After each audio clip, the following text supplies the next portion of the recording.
boa tarde, boa noite, boa madrugada, lindas e lindos.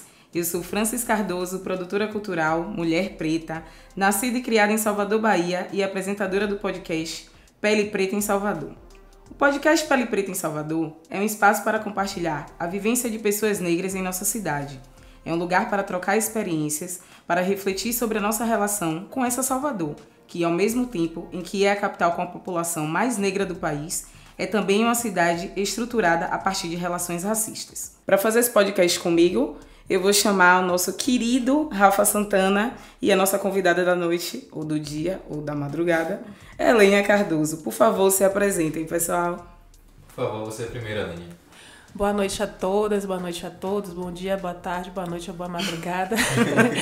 Meu nome é Elênia, como a França já disse, tenho 39 anos, sou formada em História pela UXAL, sou mãe recente, mãe de Theo Akin. E é isso, é um prazer, muito obrigado pelo convite de estar participando desse projeto maravilhoso. Valeu, eu sou Rafael Santana, homem preto, jornalista, e vamos embarcar nessa viagem. Então vamos lá, pessoal. Deixa eu explicar como é que vai funcionar esse projeto. Nós faremos 4 podcasts e em cada um deles vamos apresentar um caso real. A partir desse caso, a gente abre para uma discussão. E o tema de hoje é racismo no ambiente educacional. Vamos ao caso?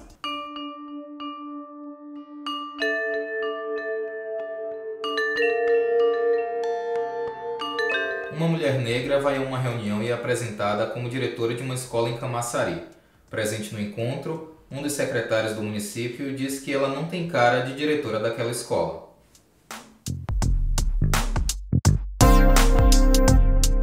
Eu queria saber também qual é a cara que o diretor de uma escola pública municipal deve ter. Fiquei assim, me questionando sobre isso.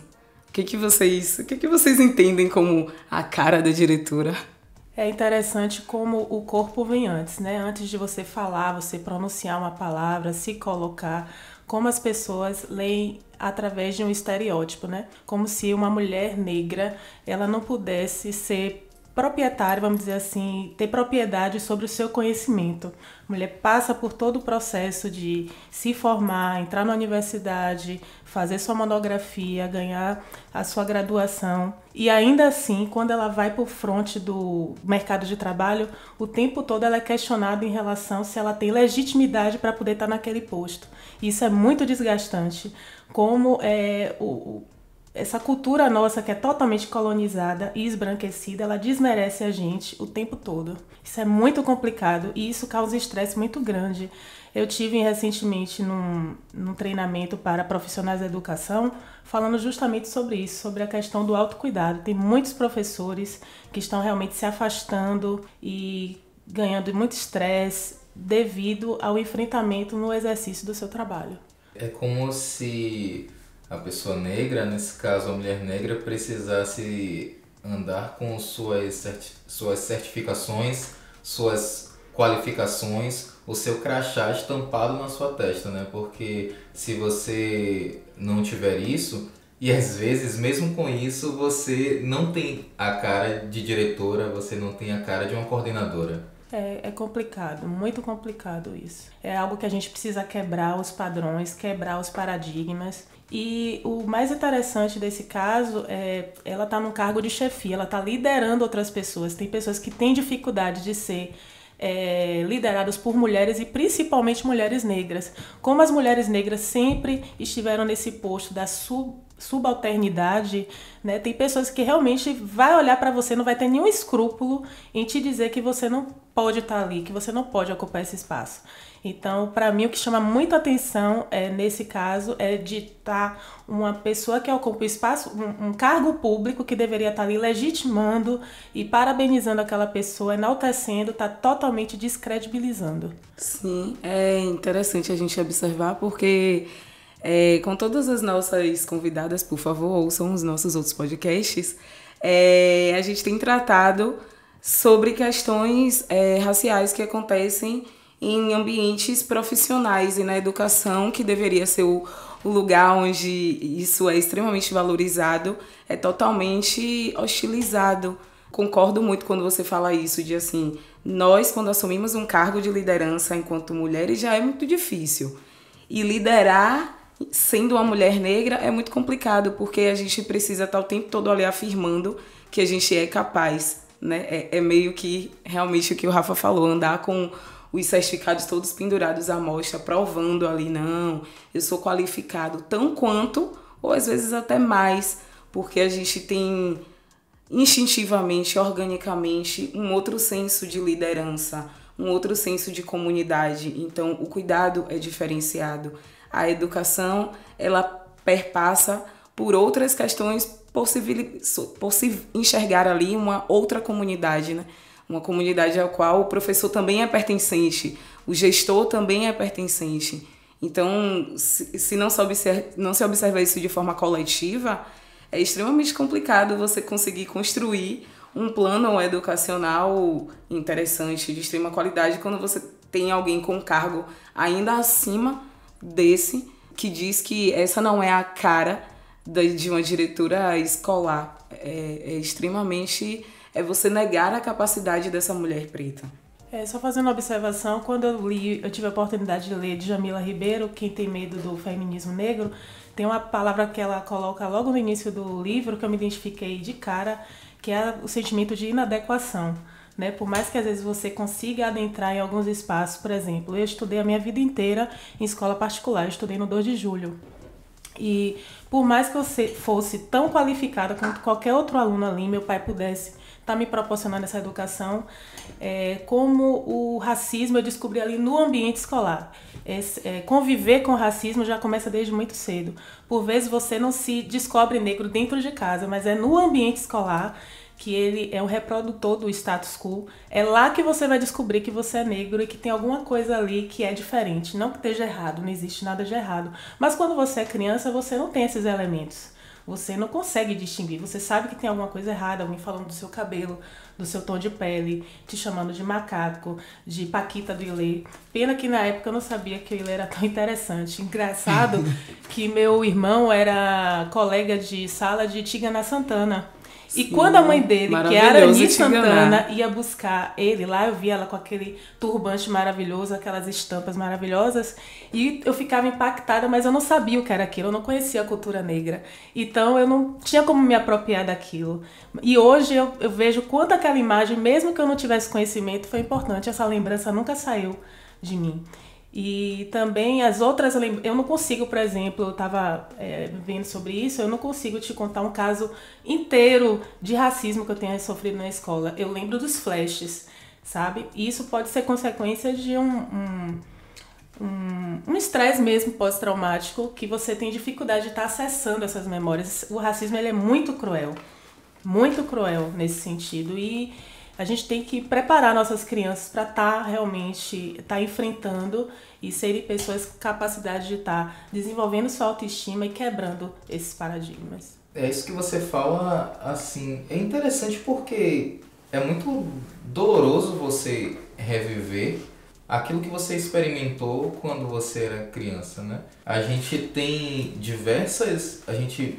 vivencia diversas experiências que nos traz, ainda hoje, quando lembramos, nos traz uma dor. Acho que eu nunca tinha parado para pensar sobre isso, nas coisas que eu apaguei, mesmo que subconscientemente.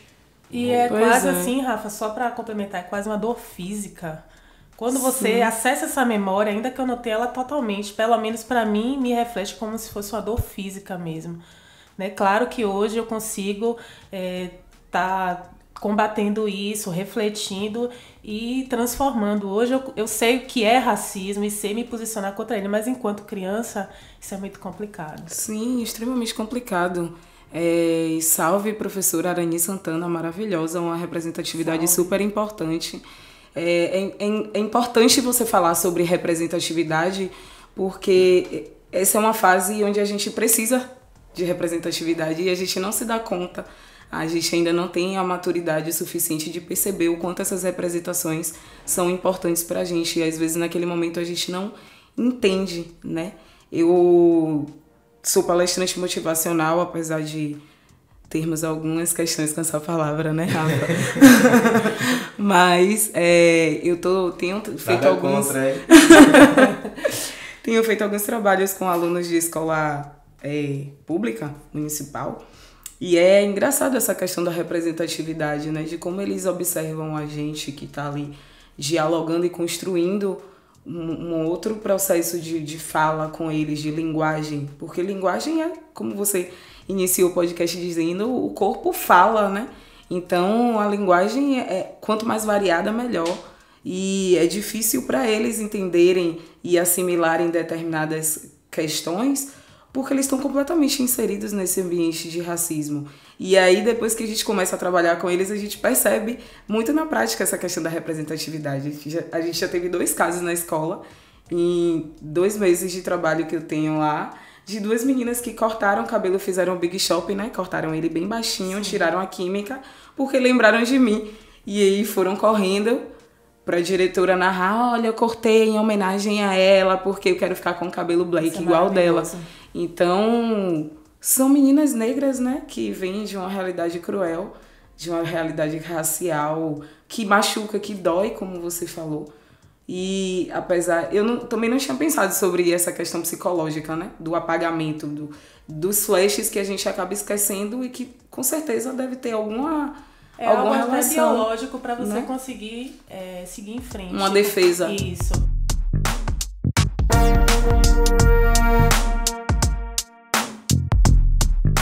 Outra questão que eu queria falar também é como os professores acabam reproduzindo o racismo, ainda que não queiram. Sim, pois é, me conte um pouco disso, Por que exemplo, é bem eu sempre fui considerada...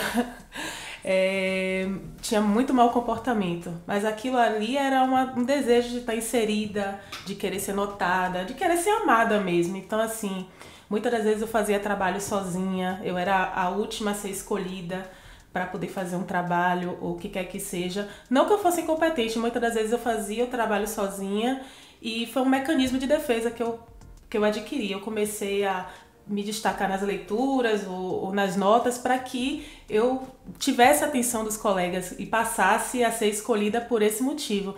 Então, aquela ideia de que você tem que ser 2 vezes melhor, horrível isso, não tem que ser assim. É uma criança, tem que estar inserida de qualquer maneira. Mas é um dos mecanismos de defesa que, mesmo de forma inconsciente, a gente acaba reproduzindo e ouvindo até de casa mesmo. Você tem que ser 2 vezes melhor, entendeu? Porque eu tô pagando por isso. Você é negra, quer dizer, nessa hora a negritude ela começa a surgir ali, você percebe, é nisso que eu falo da questão de ser inadequada, né?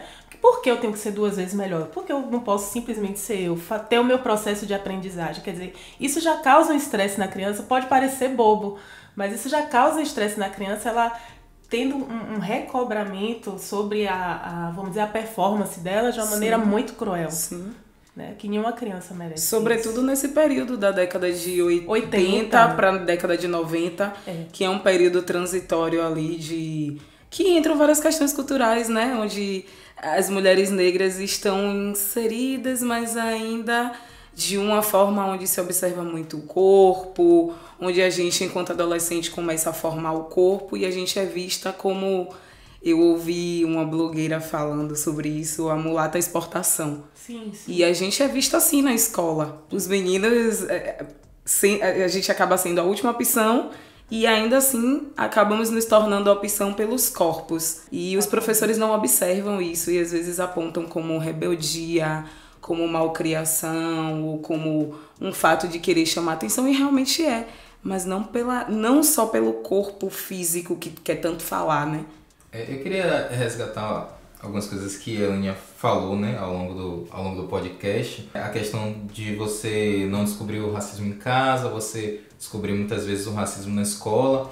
E aí eu acho que são 2 realidades muito distintas, né, quando você estuda em um colégio público, quando você estuda em um colégio particular. Eu lembro da minha experiência enquanto estudante de colégio público até a 8ª série, que a maioria dos meus amigos tinham o tom da pele parecido com o meu, né? Um pouco mais claro, um pouco mais escuro, mas na média parecido. Então, tem algumas experiências do racismo que estavam ali que são diferentes. Por exemplo, eu lembro que as meninas que eram alvos do desejo dos meninos para namorar e tudo eram mulheres brancas, que eram poucas. Mas a sua realidade, imagino que tenha sido diferente. Você era uma das poucas mulheres negras dentro daquele Eu me lembro ambiente. de uma frase de um colega que quando chegou o Dia dos Namorados, né? Aí rolava aquele flertezinho. Às vezes a escola, você vê, né? Como às vezes ela é precoce, ela mesma estimulava, vai me mandar um bombonzinho pra menino. Sim. Aí ele falou, aí tinha um colega, eu lembro dessa frase, você vê como é interessante, Corrido né? amor. Olha, eu quero todas, menos de uma. Tá bom pra você? Essa frase nunca saiu da minha cabeça. Olha, todas estão valendo, menos uma, sabe? Então são coisas assim que ficam, mas isso pra construção da sua identidade enquanto negra, enquanto mulher, é muito complicado, gente. Com certeza. Muito complicado. E os meninos também passam por isso, né, Rafa? Isso é muito forte. Não. É forte mesmo. É interessante. Só A gente voltando. passa por coisas piores, inclusive, não só isso, né? Às vezes você precisa refletir, né? E eu falei sobre essa experiência, né, das meninas que são alvo do desejo, são meninas brancas, né? E eu me incluo nesse cenário, porque Sim. eu lembro que durante esse período em que eu estudei nessa escola, era a Escola Estadual Pierre Berger, no Curuzu, na Liberdade, o meu crush, que não existia esse termo, era justamente essa menina, que era Era a peguete menina na mais- época, Rafa. que era a menina, mas não, a gente Tinha um nem lance de chegou a botar na ficar. fita, você se lembra disso? Não sei se é da época de vocês, já pô, bota na fita. Bota na fita é muito bom. Era assim. O meu crush era justamente essa menina. A branca. Exatamente, a branca. Eu me coloco nessa realidade. A virada de chave veio assim, a partir do ensino médio e depois na faculdade em que o meu interesse passou quase que exclusivamente a ser mulheres negras, né? Não consigo fazer a reflexão do que foi que motivou essa virada, mas ela aconteceu, foi processual. Eu vou te falar minha virada. Quando os meus pais se separaram, eu saí do 2 de julho. Aí eu fui estudar na escola mais popular, que era o colégio ali adventista, apesar de ser um cunho, né, evangélico. Foi lá, eu tive mais contato com pessoas negras e pardas. E aí, como eu já estava adolescendo, aí eu comecei a virar um objeto de desejo, assim, vamos dizer. Começaram os olhares vir pra mim. Agora isso, eu queria Né? que Agora, você... interessante que isso foi quando a escola de cunho mais popular e de pessoas mais negras. Sim, como e aí mim. eu queria que você falasse um pouco dessa relação, porque mesmo sendo uma escola particular mais popular, era uma escola evangélica, né? Sim. Então, algumas questões em relação à construção identitária mesmo, Sim. como é que funcionava essa relação Não dentro do existia. ambiente educacional? Não existe. Eu vou te dizer o que foi que me despertou a minha construção enquanto mulher negra. A Axé Music estava começando a ter uma efervescência ali nos anos 80, né? E ali, aí eu já tô falando aí de 93, 94. Teve um disco que foi muito importante na minha formação enquanto mulher negra, que foi o Olodum, o movimento. Então, quando o Olodum surge e o Olodum tem aquela questão pop ali, tem samba reggae, neguinho do samba, tudo acontecendo. E ali eu digo, pô, velho, é isso. Eu sou isso, eu quero ser isso. Quando eu crescer e puder sair, eu vou pro Pelourinho, eu vou curtir, eu quero estar entre os meus. Foi esse disco e logo após esse, Olodum Filhos do Sol. Foram 2 discos assim que me deram a identidade visual, racial, cultural. Eu posso agradecer a Neguinho do Samba, João Jorge e tantos Rafa outros. tá aqui se deliciando com suas palavras. Gente, olha, eu vou dizer uma coisa, é uma oportunidade maravilhosa de voltar à sua própria história, né? Porque você vê como sua história, ela perpassa, ela faz vertente com tantas outras. A referência é um dos pilares para a educação, porque quando você traz isso para o aluno, quando você mostra para ele que, olha, historicamente, a gente chegou aqui por conta disso. Historicamente, as mulheres brancas são o alvo do interesse do homem negro por isso, isso, isso e isso. Existe uma construção dessa beleza, e a educação, ela está completamente inserida nesse contexto. Eu acho que trabalhos onde a gente possa falar para essas crianças, esses adolescentes, o quanto a história deles é importante, o quanto eles são importantes, o quanto eles são bonitos, o quanto eles são inteligentes, é muito importante dentro do ambiente educacional. Eu falo tudo isso porque eu estudei na escola experimental, você também estudou, né? Estudei. Da 1ª à 4ª série, fica na Vila Laura, e é uma escola construtivista. Aí minha mãe, por ser professora e por ser professora de história, né? buscava uma escola na região que tivesse esse cunho. Tinha que ser uma escola, não, progressista, construtivista, vamos lá. E eu lembro que mesmo sendo uma escola branca, né, era uma escola de bairro de classe média razoável, minha mãe que era ousada de me matricular lá, mas eu lembro que existia esse esforço de trazer essa consciência, essa leitura. Eu lembro que a gente fez um desfile com uma dancinha assim, ovacionando, lembrando o culto aos orixás. Eu lembro que na época eu fui Oxum e eu achava louca que era filha de Oxum, porque eu queria ser filha de Oxum, mas eu sou filha de Iemanjá, o Doiá, minha mãe.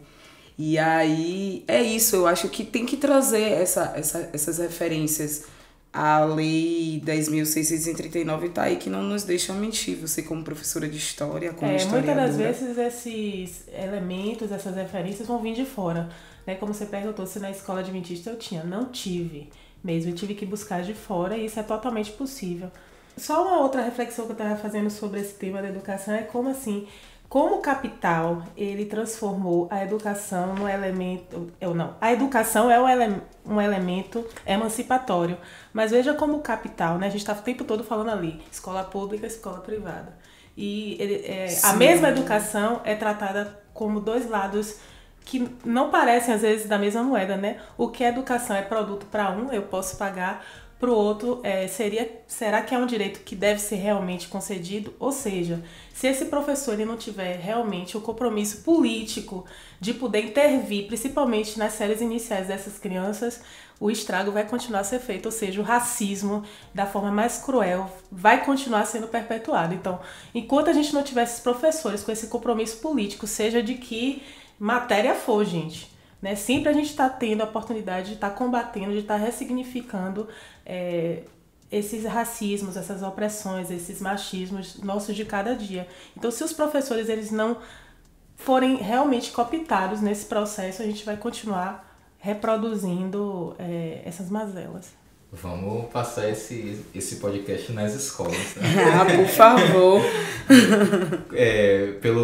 Pelo avançado tempo, né? Vamos chamar o áudio desse podcast.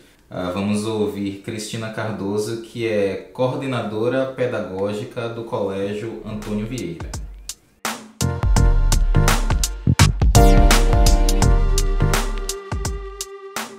Em 2004, eu era coordenadora de um grande colégio de Salvador. Esse colégio é um colégio de classe média alta.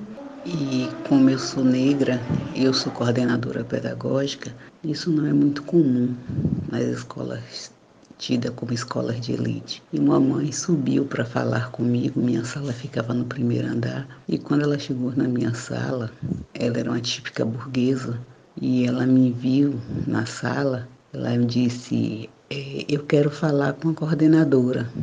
Eu disse, pois não, sou eu. E ela repetiu umas 2 vezes, eu quero falar com a coordenadora, eu quero falar com a coordenadora. Eu disse, senhora, eu sou a coordenadora. E ficou muito claro no semblante dela a dificuldade de aceitar uma coordenadora negra, né? Porque para ela eu não podia ser a coordenadora porque era uma negra, então deveria ser a assistente. E isso marcou muito a minha vida. Por fim ela sentou, falou comigo, e foi embora, mas dava para ver nitidamente o desconforto dela em ter como coordenadora do filho uma negra.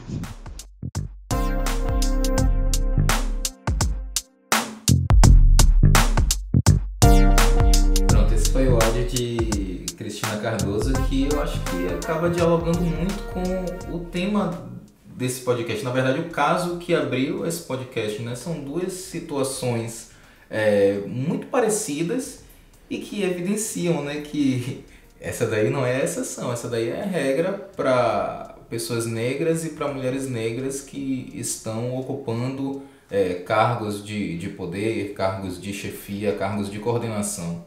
Pois é, eu concordo plenamente com você, apenas reforça essa questão do racismo dentro das instituições, negando, né, os cargos de liderança para mulheres negras. A gente ainda não aceita, e eu falo a gente enquanto sociedade mesmo, A gente, enquanto um corpo que ocupa um país onde a gente não assume, onde a gente não admite que somos uma sociedade racista, que somos uma sociedade machista, que somos uma sociedade homofóbica. E enquanto a gente não entender que a gente precisa lidar e encarar de frente esse tipo de situação, a gente não vai avançar, a gente não vai progredir. É importante a gente entender que não basta não ser racista, é preciso ser antirracista.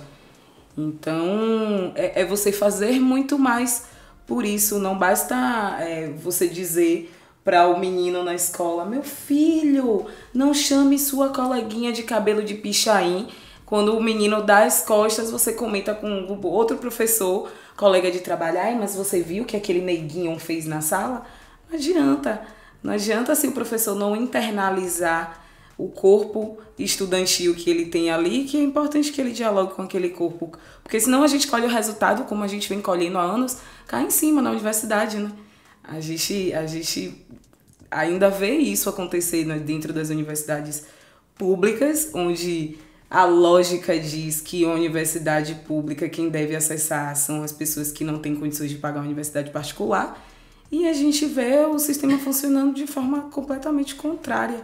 E aí vem as cotas pra gente como forma de reparação. E a gente ainda escuta pessoas dizerem que não entende o porquê das cotas, né? Então é uma bola de neve. A gente tá colhendo cá na frente o que a Helênia falou pouco tempo atrás sobre a gente não cuidar dos nossos pequenos, sobre a gente não trazer isso no ambiente educacional, né? Em relação a esse áudio, né, especificamente, eu acho que tem duas questões. Tem a pessoa que ela é racista e que ela não aceita que a coordenadora do seu filho seja uma mulher negra, ela não aceita que o seu filho seja coordenado por uma mulher negra. E tem aquela pessoa que causa o estranhamento pela falta de pessoas negras nesses locais. Então é aquela pessoa que chega procurando ou esperando uma pessoa branca naquele cargo e de repente toma um susto quando vê uma pessoa negra, sabe? E é nesse momento em que você percebe como o racismo está estruturado na sociedade e ele não depende... Luana falou isso no nosso primeiro podcast, né? Ele não depende da sua ação pessoal, sim, não é? Sim, ele simplesmente acontece. A gente naturaliza ele, né? Já virou normal a gente não esperar por esse lugar, a gente não esperar ver essas pessoas ocupando esses cargos. Virou normal, naturalizou, faz parte, infelizmente, da nossa estrutura mesmo. A gente conversou isso um pouquinho com Luana e eu acho que é uma situação extremamente complicada mesmo, porque eu queria muito ter tido uma diretora de escola negra. Faria toda a diferença. Faria toda a diferença, com certeza. Eu queria ter tido uma quantidade de professores negros bem maior na universidade. Eu só lembro aqui de cabeça de 2. O material que a gente estudasse fosse mais negro, tivesse mais diversidade, né? Sim. Que não fosse totalmente europeu e branco. Né? Tivesse outras referências, a gente está começando a despontar isso agora. E é isso, é interessante a gente falar de outras referências dentro do conteúdo bibliográfico, pedagógico das escolas, porque você percebe que são conteúdos que estão implícitos, estão no nosso dia a dia. A gente já vive uma cultura que tem traços de afrocentricidade. A gente já vive isso, só que a gente não aplica. Nem aplica, nem dá a referência conceitua, correta, né? Descaracteriza. Exatamente. Né? Tira o protagonismo do negro. Exatamente. Gente, só uma pontuação do áudio, você percebe que ela começa a falar numa métrica e no final começa a sentir... Eu percebi essa dor no relato, porque eu sou muito ligada a isso, eu gosto muito de vozes, e assim, ela vai falando, sou uma coordenadora. Embargada, né? Você vê o que é... Tipo, ela marejou a voz. Você vê que como a dor vem, né, através, você rememora, como se você voltasse para aquele momento, até para poder relatá-lo, você volta e a dor, é como se você sentisse essa dor mais uma vez. Eu percebi um pouco, bem de leve, assim, que é porque é isso, né, é um racismo, ele é cotidiano, ele é uma coisa que ele não para de acontecer, e como a gente fica o tempo todo ali brigando e lutando, e às vezes dá uma fadiga, um cansaço, é isso, você acaba narrando tantas vezes aquela história que por vezes ela vai machucando cada vez mais. Então, gente, é isso. Eu queria pedir para vocês fazerem as considerações finais. Queria agradecer a participação de Alinha Cardoso.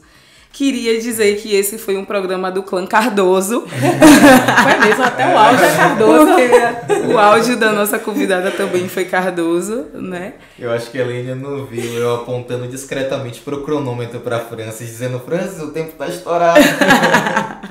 É porque a conversa é tão gostosa que passa super rápido. Passou muito rápido. Gratidão, Helena, pela sua participação. Foi muito bacana conversar com você e ver os seus pontos de vista sobre a educação, assim. Você trouxe coisas novas para mim. A gente está sempre aprendendo aqui com as nossas convidadas. Todas mulheres, hein? 4 programas, convidadas mulheres pretas maravilhosas. Mais uma vez, gratidão. Eu vou ser breve. Eu me sinto muito honrada pelo convite mesmo, gente. E assim, falar é terapêutico. Então eu convido vocês para a gente assim, formarmos mesmo uma irmandade. Vamos reconfigurar nossas irmandades, que sempre fizemos isso. Vamos só estudar mais um pouco sobre isso, que a gente vai ver que sempre configuramos grandes irmandades para as nossas causas. E muito obrigada. Valeu, esse podcast foi assim muito, muito bacana, a reflexão maravilhosa. Agradecer novamente a Helena. Se você está escutando esse podcast, né, esse projeto em ordem cronológica, esse é o nosso 4º, o nosso último de 2019. A gente vai agora no mês de dezembro sentar para avaliar e discutir, para voltar com esse projeto a partir de 2020. Arrasou. Gente, por favor, ouçam pra gente voltar e gratidão, gratidão, gratidão. Valeu.